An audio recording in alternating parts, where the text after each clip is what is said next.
បានរំស្គរដៃតន្ត្រីនៅវត្តកោះខ្សាច់សបាយពុនពេ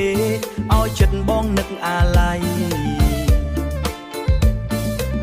មនុស្សម្នាកោះក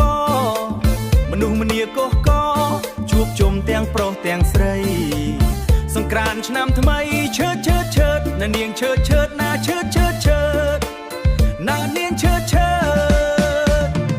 ឈើឈើតោះរំលេងស្គរដៃឈើឈើតោះទៅលេងវត្តកោះខ្សាច់ឈើឈើយើងរំលេងឆ្លងសាច់ឈើឈើយើងរំលេងឆ្លងใจសង្ក្រានដល់វត្តកោះខ្សាច់កោះខ្សាច់សបាយកនឡងពឺតនាងពឺពឺតនាងពឺពឺតនាងពឺពឺតនាងពឺ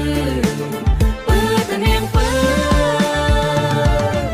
ណាត់គ្នាទៅរំស្គរដៃតោះមករំលេងស្គរដៃមើលតាគាត់រំធៀងយាយសបាយផុនគាត់បើឈឺតាអើ